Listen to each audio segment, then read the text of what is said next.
Today I'll be visiting the Titanic Museum in Pigeon Forge, Tennessee. As you enter, you see some photographs of what's in store during the tour. The first floor has actual artifacts recovered from the Titanic, so they ask that out of respect for the people that have passed, we don't photograph them. But we see some photos here, and we'll see a lot more upstairs where we are permitted to photograph.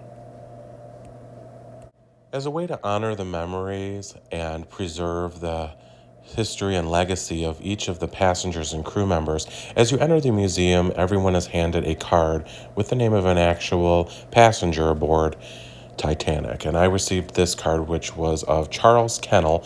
He was a Jewish chef specializing in kosher food. And during the course of the museum, there was things about the Jewish passengers and the chefs. And also at the very end, there is a wall with everyone's name on it, and you're able to see if your person perished or survived. Here we enter a replica of one of the parlor suites, and this is set up for a breakfast or lunch daytime service where the passengers would have eaten in their parlor suite. It was very elegantly appointed.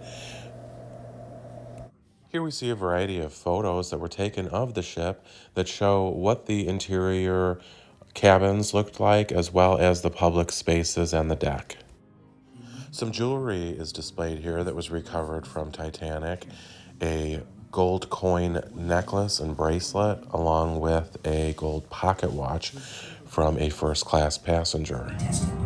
The Titanic was the birth of a dream, my dream, I might add. I was determined to revolutionize transatlantic travel. Here we experience what it was like to walk the first-class hallway. It was elegantly appointed and well lit. As you see, it was freshly painted in cream paint, just like it was on the maiden voyage of Titanic. Straight ahead, we see my buddy. Shout out to Life with Ron.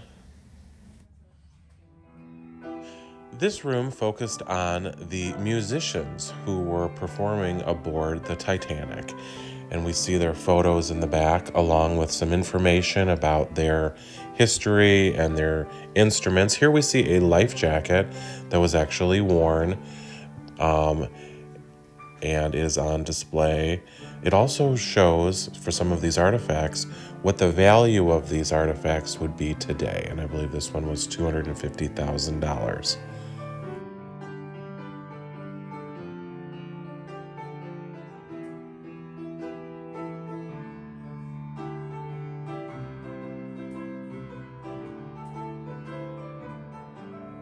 Here is a letter written by Captain Smith to his young daughter, on display and preserved to show the sweet relationship he had with his children.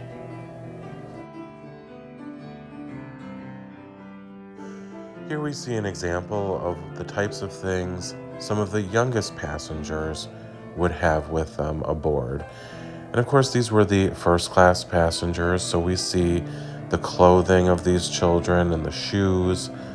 They were very elegant and formal, and this definitely helps to evoke that feeling of what it must have been like to be a passenger. Now, here are the photographs of the actual musicians who performed aboard Titanic. And if you are familiar with the movie, you know that they famously continued playing until the very end. Now you have the grand piano and a musician performing for us. It definitely helps evoke that feeling of what it was like to be a passenger and have the live music performing. Each one of these large photographs of the musicians tells a little biography about them and their age, the instrument that they played, and it was definitely very interesting to read about the musicians that we're all familiar with if we've seen the movie.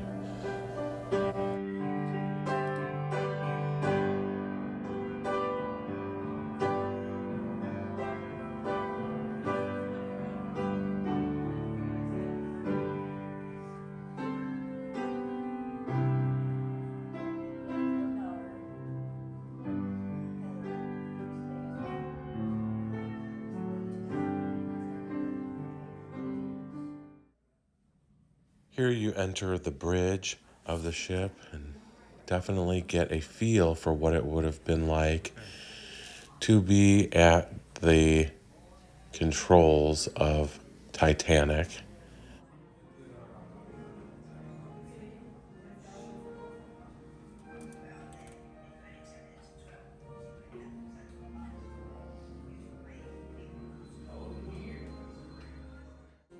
Here we see some of the navigational instrumentation that would have been used aboard Titanic, including something to spot icebergs, some charting instrumentation.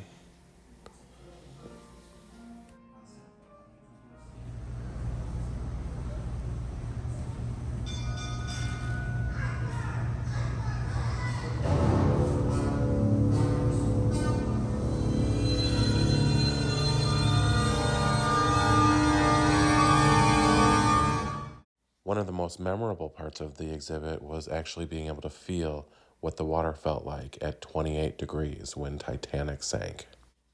The card I was given upon entering the museum was that of Charles Kinnell, who was a Jewish passenger, and here they have a tribute to the Jewish passengers and crew members who were aboard, and Charles's name is identified there. However, they do not have a photo of him.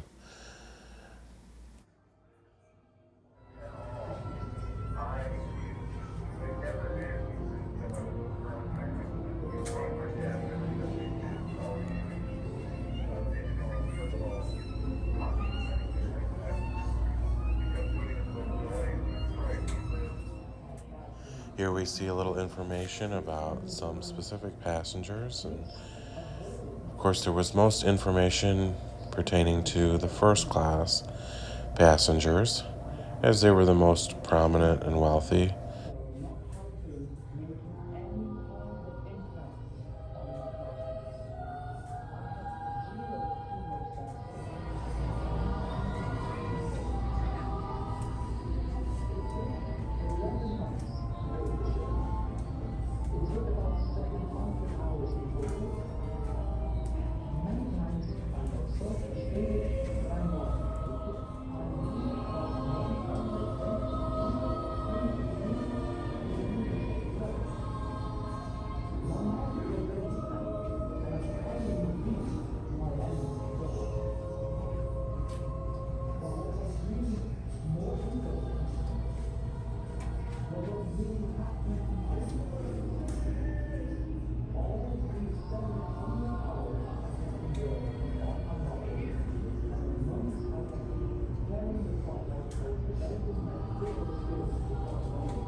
This display shows what it was like at various degrees of pitch that occurred aboard Titanic during the sinking process. And you were able to step up onto each one of these displays and experience the 12-degree pitch, 30-degree pitch, and by the time you reached the third and final display, it was nearly impossible to step up onto that deck.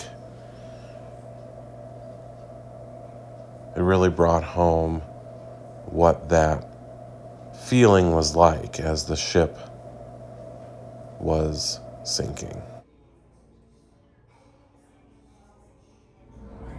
I'll stay with you, Scott. Come on. Oh, thanks, Ron.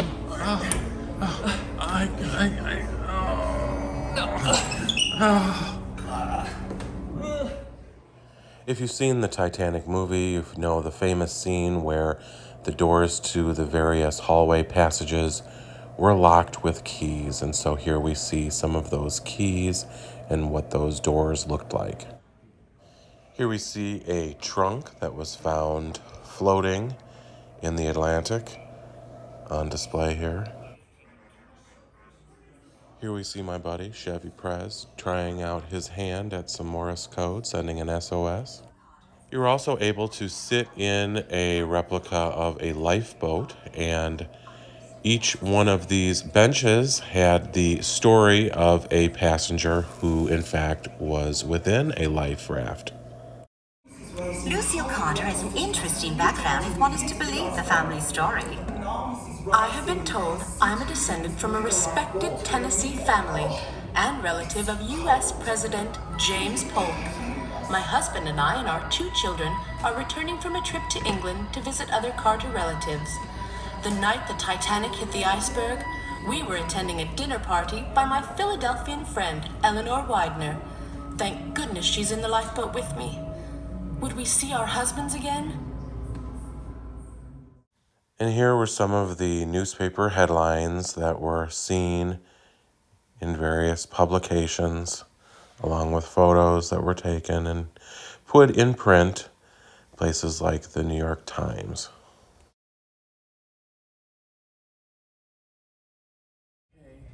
Here's where we find out if we lived or perished. Let's find our crew member or our card that we were given at the beginning that tells the story. And we'll see what happened.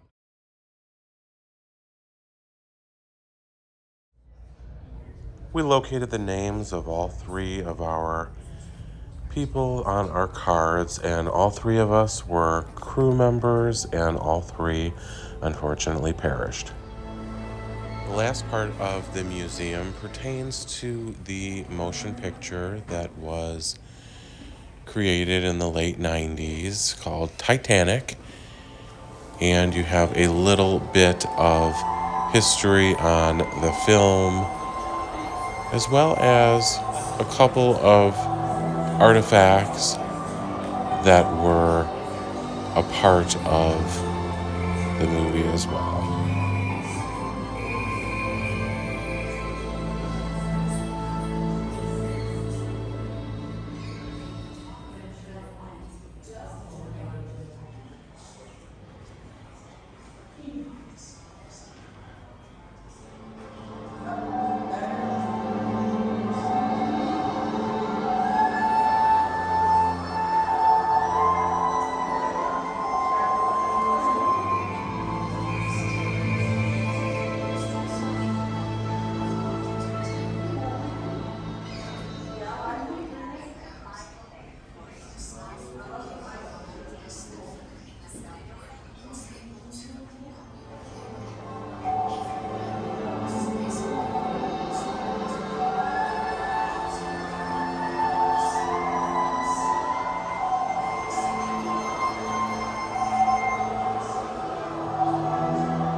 I want to thank you for joining me on this tour of the Titanic Museum in Pigeon Forge, Tennessee.